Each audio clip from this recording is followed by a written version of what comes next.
You're listening to the AfricaMusicLaw.com show, Africa's premier entertainment law show empowering the African artist. And now, your host, attorney, speaker, visionary, game changer, Ms. Uduak.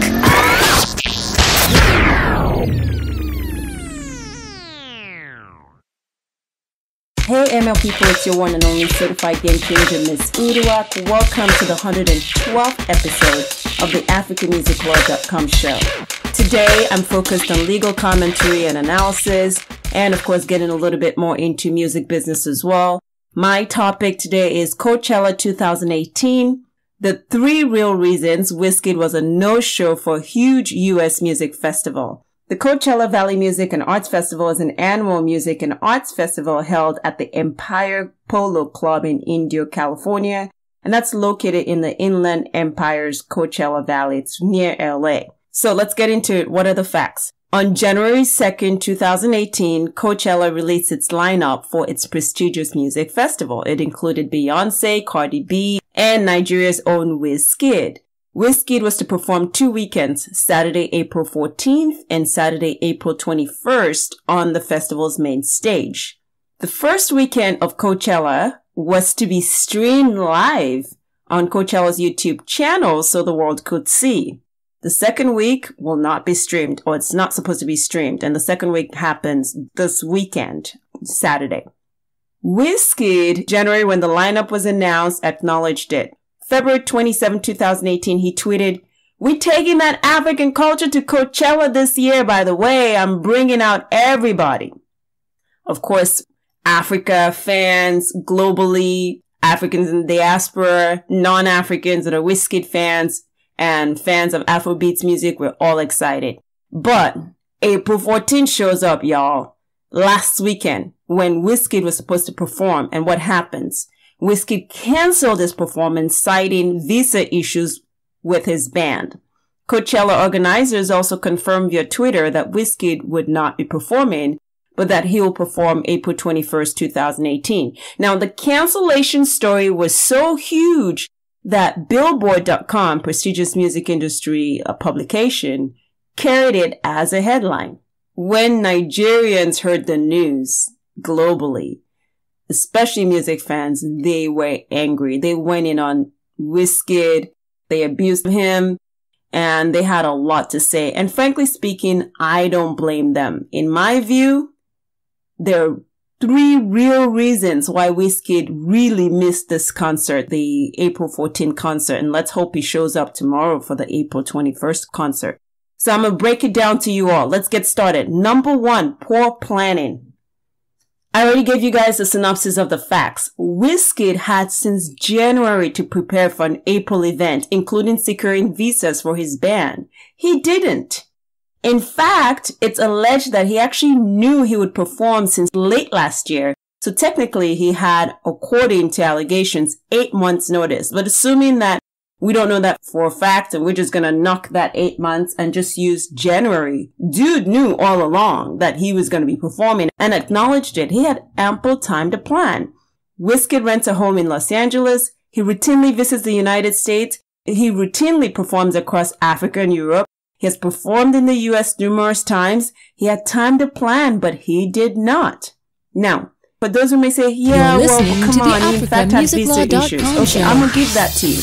Assuming, in fact, his band was having visa issues, and visa issues was, in fact, the problem. Does Wizkid mean to tell me and the rest of Africa and the world that with his network within and outside the African diaspora, there are no qualified, amazingly great artists who could have stepped in to back him up as band members on Coachella's stage for the weekend he ended up missing, while he continues to sort out his band visa issues in Nigeria? Really? Like, there are no qualified, great artists of African heritage or Nigerian heritage or non-Africans that he could not have hired their services to step in and back him up? What was the result of his poor planning, which I believe, again, is the real reason why he didn't end up showing up? He lost credibility on the world stage. He's lost opportunities for further brand expansion. more diverse streams of income, including endorsement deals. He's lost an opportunity to be seen globally through Coachella's own enhanced live streaming in-house production. Of course, Wizkid can have his crew shoot a video of his second week of performance this coming weekend. He can certainly put it up on YouTube, but it's not the same as Coachella using their own expensive high-end camera equipment, capturing all kinds of angles and giving Wizkid a true great television broadcasting feel to his performance like they did Beyonce. And that content stays indefinitely forever, and it's also history in the making. So shame on Wizkid for putting a poor image of Nigeria, its music industry, and himself as a brand on the world stage. And the reason why I particularly narrowed to Nigeria is because Black Coffee out of South Africa was there, and he came and performed and did what he needed to do. So we're not just going to take one African country and brand it for the rest of Africa, which is what a lot of the West likes to do. We're going to nip it in the bud and say, you know what? Wizkid, you are representing Nigeria, of course, yes, Africa as well, but specific to Nigeria, you showed a very poor image of the country, a poor image of the industry, and certainly a poor image of your brand Starboy on a global stage. Second reason that I believe Wizkid failed to show at Coachella is the high cost of performing. I really think this was a major issue for him. We now know that American rapper Cardi B was scheduled to perform for 2 weekends. So last weekend, and then she'll be performing this weekend. Now, prior to her performance last weekend, she announced that she gets paid $70,000 per performance for Coachella, but that the cost of her stage production, which she is responsible for, is $300,000, which means she'll actually be incurring a loss in performing at Coachella. Cardi B announced this during a Sirius XM radio interview the same week before her performance. And I believe that Wizkid probably has a larger fan base than Cardi B globally, even though he may not be well known in mainstream America. But because he's not well known in mainstream America, I think it most likely affects his performance fees, the leverage, the bargaining, the ability to get more money.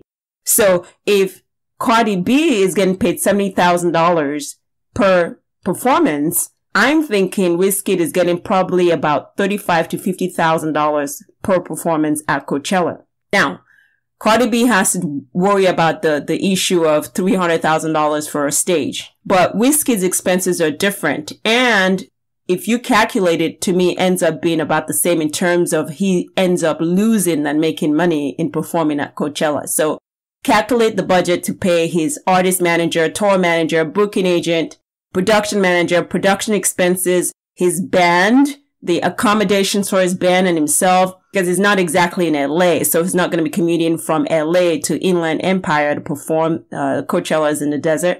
His food and food for the band, the travels, everything, it all adds up. And keep in mind that Wizkid is literally now his own boss. He's a label owner of his brand called Starboy. And so any sponsorship and tour support for the band is coming directly from him via his label Starboy. So all this cost definitely adds up. And performing at Coachella is most likely a loss for him, like the Cardi B situation. It's also an incentive for poor planning by not dealing with his visa situation in a timely fashion. So that's what I believe the second reason for why he failed to show at Coachella last weekend when he was supposed to perform. The final reason, I believe, is taking his fans and concert organizers for granted. Wizkid, in my observation, is showing a pattern and practice of a lack of respect for his fans and concert organizers. And it's something that I've addressed on the africanmusiclaw.com website and prior posts. It's easier for him when the concert is in a local market like Nigeria, where he's based most of the time. You look at the Gidi Festival that Chino Keke and his partner just planned, and other concerts, it's easy for Wizkid to show up. But once it starts extending into other parts of Africa, Europe, and North America, you really start seeing the lack of focus, discipline, lack of a true infrastructure within his own business as a Starboy, and a lack of respect for his fans to follow through with his concerts. And I think this says a lot about his team. It also says a lot about him as a leader of the Starboy brand. And I keep saying Starboy, and some of you might be thinking about The Weeknd, But Wizkid in Nigeria is known as Starboy and actually has a company incorporated, Starboy Limited, in Nigeria. I don't know if the trademarks regarding Starboy specific to Nigeria has been done yet, but the point is, don't confuse it. He is also known as Starboy. So let's look at the pattern and practice I've just been talking about. We'll just only look at 2 years now. But if you want to follow the history, and I have extensive history on AfricanMusicLaw.com, cancellation of concerts, particularly in the US market, has been a problem for Wizkid for a while. Even when he was under the EME label, I know a couple of stories that I ended up writing and discussing the legal issues back then. But let's just narrow in only on this last 2 years, 2016 to 2018. From 2016 to present, Wizkid has cancelled major concerts. Wizkid Live in Zambia concert, I think that was April 2016, definitely in 2016. He was scheduled to perform to a crowd of 60,000 people in the National Hero Stadium in Lusaka, Zambia. He disappointed the event organizers and his Zambia fans with the no-show. 60,000 people. That same 2016, he was scheduled to perform to approximately 25,000 people at a major stadium in Uganda. Tickets were sold out. Concert organizers incurred additional expenses of media advertising and promotions. And once again, he failed to show, this time citing unavoidable circumstances. He did later put out a statement saying health reasons caused him to not show up, and then ended up canceling the rest of his concert for the rest of the year. I think that was a show. The Uganda show was almost near the end of the year when that happened. But it did not stop Uganda authorities from issuing a warrant for his arrest and forcing him to have to deal with that issue and to arrange a later date for performance. September 2017, now we're back in the US. Jay-Z had his Made in America US concert. Wizkid was scheduled to perform, but again, was a no-show. September 3rd, 2017, we're still back in the US. Wizkid canceled 6 shows he had left in the US as part of his US tour for his album Sounds from the Other Side, citing health reasons. But the very next day, a video emerged with him at the club clubbing the night before. And less than a week later, or about a week, we see him performing overseas. So there's a credibility issue, and there's a consistent pattern and practice that he's building. Now, in contrast, Wizkid's alleged rival and fellow Nigerian Afrobeat megastar Davido took on a very rigorous world tour, which began for him in June of 2017. He performed in almost 30 cities around the world. This 2018, Davido has performed all over Africa as well. Davido, in case you're not aware, is the son of a Nigerian billionaire. And you would think that this may be an incentive for him not to get his act together, but he is still very hungry. And despite his success in the music business, he's consistently on his grind. Check this out, artists. Let me leave you with these final words as to this issue. Don't take your fans for granted. You will not always be hot. You will not always be around. Secondly, don't take concert promoters and event organizers for granted. You will need them. If your cancellation is increasing at the rate Wizkid's is, it means your internal business structure is off. Your managers are either overcommitting you for gigs, you're not taking care of your health, and you don't have your priorities in order. Either way, get it together, because you must think long term if you want to make a living from your music and stay relevant. And here is something that I've talked about before that Wizkid routinely shares with the public, and I think it speaks and says a lot about why he is where he is. It doesn't matter who's asking the questions. Here are the answers that Wizkid consistently gives about his lifestyle and himself. He keeps a very late schedule and is often at the clubs into the early hours of the morning, sometimes till 7 a.m. You're listening to the AfricanMusicLaw.com show. Drug user, particularly smokes marijuana heavily. He's certainly very, very vocal and proud about that. He's a proud, quote-unquote, studio rat and keeps a grueling schedule. And finally, he travels extensively, mainly international travels. Folks, this, needless to say, means he often deals with jet lag from his time zone differences. If you have that kind of reality as an artist, sooner or later, it will spill into how you handle your music business and affairs. And sooner or later, people will not want to work with you because you're making them lose money and worse, their reputation. I've not even touched the legal part that comes from this. in the part of Coachella, given the big acts and the names and all that, maybe they're able to absorb that and disappointment. And they also have consumers and fans that can see other shows. And Wizkid is not as mainstream in the US as he possibly could be, although he has a strong reputation and is continuing to build that. But if it's not Coachella and it's any of the other concert promoters or event organizers that we've seen over time, or you use the example of the Uganda event organizers, it's liability issues on the part of the criminal aspect, and definitely civil for breach of contract as well.